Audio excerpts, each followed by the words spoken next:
تلنگانہ کا ایک ڈیلیگیشن، ایک وفد جو ہے وہ نہ صرف یہ کہ صرف محبوب نگر یا عادل آباد یا ظہیر آباد کے علاقوں میں جا رہا ہے، بلکہ مکمل طور پر ریاست گیر پیمانے پر ایک شعور بیداری مہم کا گزشتہ کم و بیش 1 مہینے سے آغاز ہو چکا ہے۔ میں اس کی بنیادی باتوں کی طرف آپ کو توجہ دلاتا ہوں۔ ایک تو یہ ہے کہ یہ بڑی تشویشناک بات ہے کہ ایک جمہوری ملک میں، ایک جمہوری نظام میں، ایک جمہوری مقام پر ووٹ کا تناسب جو ہے دن بدن گھٹتا جا رہا ہے۔ یعنی گویا کہ بعض جگہ تو ایسا ہوتا ہے کہ 8، 10، 12% ووٹ گرتے ہیں 100 میں سے، اور ایک بڑی تعداد جو ہے ووٹ دینے کے لیے باہر نہیں آتی۔ اور اس معاملے میں گاؤں یا شہروں کی کوئی الگ الگ صورتحال نہیں ہے، بلکہ اگر آپ دیکھیں تو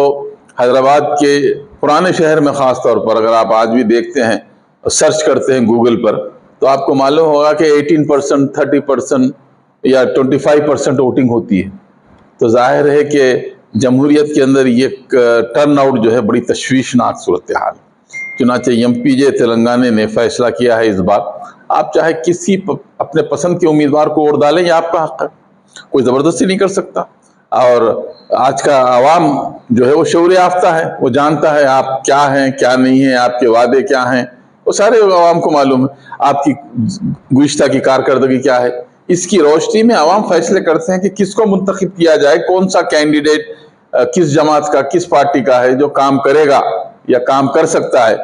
تو اس اعتبار سے اس کو جو ہے ووٹ دینا چاہیے۔ ایک آخری بات اس سلسلے میں یہ ہے کہ اس ملک کے اندر جو سب سے بڑا مسئلہ ہے، جو شاید اب تو کچھ کم لیکن 2024 میں زیر بحث آئے گا، وہ مسئلہ ہے اس ملک کے اندر دونوں چیزوں کو بچانے کا۔ ایک اس ملک کے سمویدھان کو، جس کو ہم دستور کہتے ہیں، جو بابا صاحب امبیڈکر نے بنایا تھا، ان کے ساتھ پوری ٹیم کام کری تھی،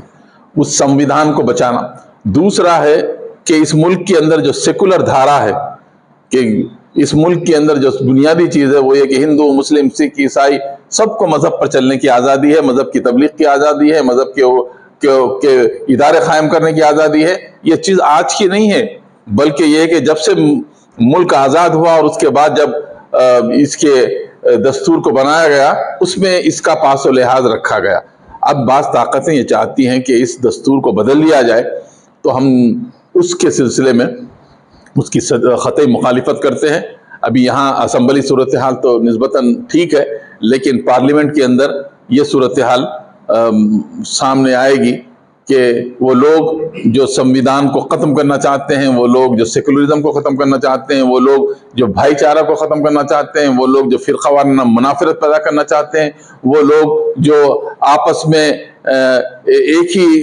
قوم کے اور ایک ہی وطن کے رہنے والوں کو لڑاتے ہیں، وہ لوگ جو ماب لنچنگ کرنا چاہتے ہیں، وہ لوگ جو ہیٹ اسپیچز دینا چاہتے ہیں، وہ لوگ جو دادری کو دہرانا چاہتے ہیں، وہ لوگ جو مظفر نگر کو دہرانا چاہتے ہیں، ہم ان ساری طاقتوں کے خلاف جو ہے سیکولر طاقتوں کو یکجا کر ان کے خلاف جمہوری انداز سے، پرامن انداز سے آواز اٹھانا چاہتے ہیں۔ تو آج کا دورہ در حقیقت ایک لحاظ سے 2023 کی نہیں بلکہ 2024 کی تیاری کا آغاز ہے ہمارے نقطہ نظر سے۔ تو میں محمد عبدالعزیز، صدر movement for piece and justice Telangana, اور MPJ کا جہاں تک تعلق ہے، اس نے علیحدہ تلنگانہ میں بہت ہی کلیدی رول ادا کیا ہے۔ کوئی سیاسی جماعت، کوئی اور جماعت آگے نہیں تھی، لیکن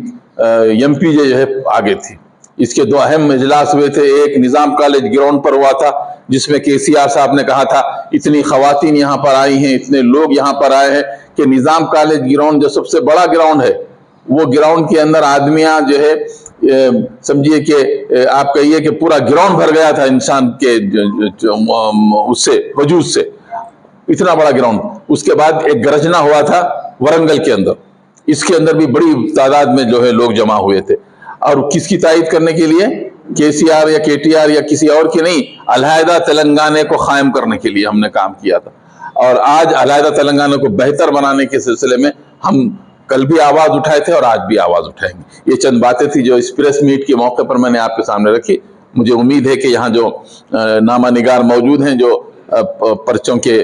سمجھیے کہ ذمہ دار موجود ہیں، اور جو سمجھیے ایڈیٹوریل سے تعلق رکھنے والے برادری سے متعلق لوگ ہیں، وہ اس آواز کو لوگوں تک پہنچائیں گے، اس لیے کہ یہ جو آواز ہے وہ عوام کی آواز ہے، اور عوام کی آواز کو پھیلانا ہر ایک ناگرک کا جو ہے بنیادی فریضہ ہے۔